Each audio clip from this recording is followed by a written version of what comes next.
Principal of a capacitor. पहली बात ये इसमें बता रखा है, कैपेसिटर एक स्पेशली डिज़ाइंड अरेंजमेंट है जिसमें दो मेटल की प्लेट्स हैं, separated by a small distance है, और जो केपेबल है बहुत बड़े चार्ज को बहुत छोटी जगह में स्टोर करने के। प्रिंसिपल ऑफ अ कैपेसिटर का कॉन्सेप्ट कुछ ऐसा है कि लेट अस सपोज आप कोई प्लेट ऑफ अ कैपेसिटर लें, या कोई भी एक मान लो प्लेट लें, जैसे कोई भी शीट ले लें, जैसे गॉस थ्योरम में हमने किया था।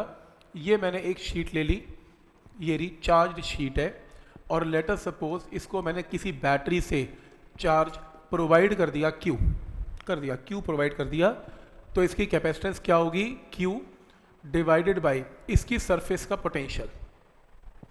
तो अगर आप किसी मेटल की शीट पे चार्ज दोगे, उसकी सरफेस में पोटेंशियल भी डेवलप हो जाएगा, तो Q अपॉन V क्या होगा, इसकी कैपेसिटेंस की वैल्यू होगी, सिंपल है। और मान लो किसी तरीके से आपने चार्ज दिया और बैटरी को डिस्कनेक्ट कर दिया, तो Q तो अब चेंज होने वाला है नहीं, हवा में चार्ज तो जाएगा नहीं। पोटेंशियल की वैल्यू सपोज करो आपने इसकी कितनी डेवलप कर दी, 10 वोल्ट।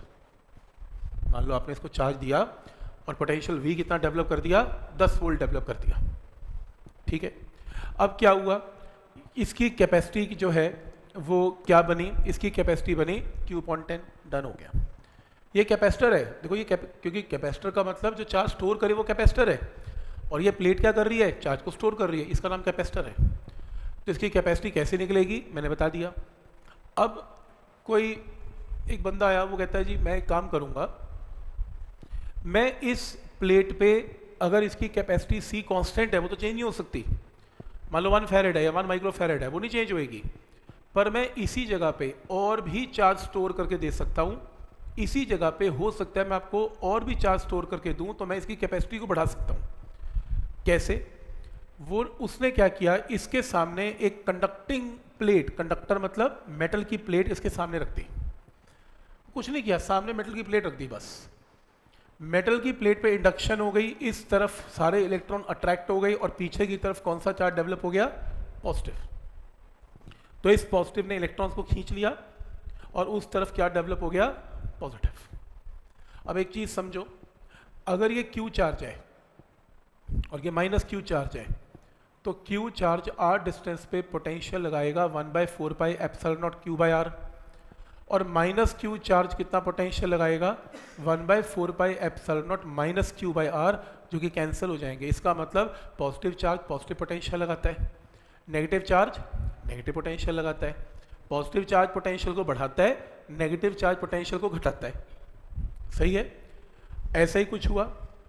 इसका अच्छा भला पोटेंशियल कितना है, 10, सामने कौन सा चार्ज है, नेगेटिव।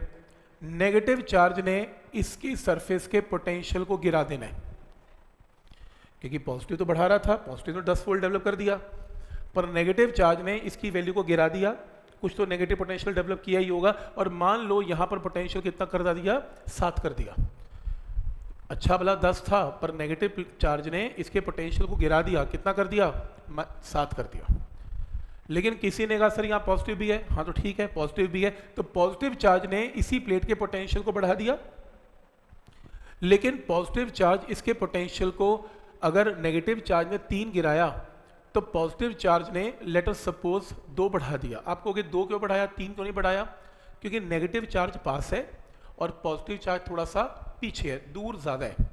पॉजिटिव चार्ज पीछे है, तो पॉजिटिव चार्ज की दूरी ज़्यादा है इस प्लेट से, तो पॉजिटिव चार्ज की दूरी ज़्यादा होने से पोटेंशियल कम इंक्रीज हुआ, और नेगेटिव चार्ज ने पोटेंशियल ज़्यादा गिरा दिया, तो नेगेटिव का इफेक्ट ज़्यादा है और पॉजिटिव का इफेक्ट कम है। तो इस पूरी प्लेट का पहले ओरिजिनल पोटेंशियल 10 था, सामने प्लेट रखने से नेगेटिव ने पोटेंशियल को 7 कर दिया, पॉजिटिव ने पोटेंशियल को बढ़ा के 9 कर दिया। लेकिन एक चीज नोट करो, ओवरऑल पोटेंशियल 10 की बजाय क्या हो गया, 9 गिर गया। ओवरऑल पोटेंशियल गिर गया बिना चार्ज को चेंज किए, जबकि पोटेंशियल को गिरने का एक तरीका है, चार्ज कम कर दो पोटेंशियल कम हो जाएगा, पर रेशियो विल रिमेन सेम। यहां पे चार्ज को तो टच किया नहीं, पड़ोस की चार्ज प्लेट रखने से ओवरऑल पोटेंशियल इसका गिर गया, और पोटेंशियल गिरने से कैपेसिटी बढ़ गई। तो अगर आप इस प्लेट को सामने रखेंगे तो इसकी कैपेसिटी बढ़ गई, आप चाहें तो इस पर और भी चार्ज स्टोर कर सकते हैं, स्टोर करवाएगा, क्योंकि इसकी कैपेसिटी बढ़ गई। कैसे, बाय डिक्रीजिंग द पोटेंशियल। फिर एक और तरीका पता लगा, कोई कहता है ये तो बहुत अच्छा तरीका है, क्या जी, प्लेट रख दो, तो कोई कहते हैं काम क्यों नहीं करते, इस प्लेट का ये वाला हिस्सा अर्थ कर दो, ग्राउंड ही कर दो। ग्राउंड करने से आपको याद होगा, ग्राउंड करने से इसकी जो कैपेसिटेंस है, सॉरी जो पॉजिटिव चार्ज है वो ग्राउंड में चला गया, खत्म हो गया। अब इस प्लेट का अपना पोटेंशियल तो 10 था, नेगेटिव चार्ज ने इसके पोटेंशियल को कितना कर दिया था, 7। पॉजिटिव ने बढ़ाना था पर पॉजिटिव तुमने उड़ा दिया, तो पॉजिटिव इसके पोटेंशियल को बढ़ा नहीं पाया, तो पोटेंशियल कुछ ज़्यादा ही गिर गया। कुछ नहीं किया, सामने प्लेट रखने से इसका पोटेंशियल गिर गया, आपके सामने ही है, माइनस ने इसके पोटेंशियल गिर दिया, प्लस बढ़ा नहीं पाया, ओवरऑल पोटेंशियल काफ़ी गिर गया, तो ओवरऑल कैपेसिटेंस काफ़ी बढ़ गई। तो ये फैसला हो गया, आज के बाद अगर कोई कैपेसिटर बनेगा वो सिंगल प्लेट का नहीं बनेगा। एक सिंगल प्लेट जिसके ऊपर आपको चार्ज स्टोर करना है, उसके सामने एक पैरेलल प्लेट रख लें जिसका दूसरा हिस्सा अर्थ कर लें, तो अपने आप ही इसकी कैपेसिटी क्या हो जाएगी, बढ़ जाएगी, क्योंकि सामने वाली प्लेट इसके खुद के पोटेंशियल को काफ़ी गिरा देगी, जिससे इसकी कैपेसिटी काफ़ी बढ़ जाएगी। तो पॉइंट समझ में आ रहा है यहाँ तक। तो ये नेगेटिव चार्ज इसके पोटेंशियल को गिराएगा और इसकी कैपेसिटी को बढ़ा देगा। तो ये है प्रिंसिपल ऑफ अ कैपेसिटर। आज के बाद दुनिया में जितने भी कैपेसिटर बने वो सिंगल शीट के नहीं बने, वो पैरेलल प्लेट के बने और दूसरा हिस्से को क्या कर दिया गया, अर्थ कर दिया गया। यही प्रिंसिपल ऑफ अ कैपेसिटर है। डायग्राम मैंने बना के दिखाया आपको, ये वाला 4 लाइनें अपने वर्ड में लिख सकते हो।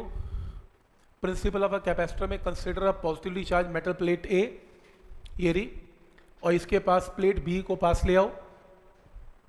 Due to induction closer face of B acquires negative charge, B के ऊपर नेगेटिव और फार्दर वाली पॉजिटिव चार्ज। नेक्स्ट है नेगेटिव चार्ज क्या करेगी, reduce the potential of plate A, positive charge क्या करेगी, increase the potential of plate A. अपने वर्ड में लिख देना, नेगेटिव गिराएगी, पॉजिटिव बढ़ाएगी। फिर नेगेटिव चार्ज क्योंकि क्लोजर टू प्लेट ए है पॉजिटिव से, तो net potential of A decreases, तो नेगेटिव क्योंकि पास है तो ओवरऑल पोटेंशियल गिर जाएगा, जिससे कैपेसिटेंस की वैल्यू क्या हो जाएगी, बढ़ जाएगी। फिर एक लाइन लिख देना कि आप सेकेंड बी वाले प्लेट को अर्थ कर दो। अर्थ करने से क्या होगा, अर्थ करने से potential of A reduces considerably, काफ़ी ज़्यादा गिर जाएगा, जिससे कैपेसिटी काफ़ी ज़्यादा बढ़ जाएगी। अपने वर्ड्स में लिख सकते हो, कोई प्रॉब्लम नहीं है। तो ये है आपका प्रिंसिपल ऑफ अ कैपेसिटर।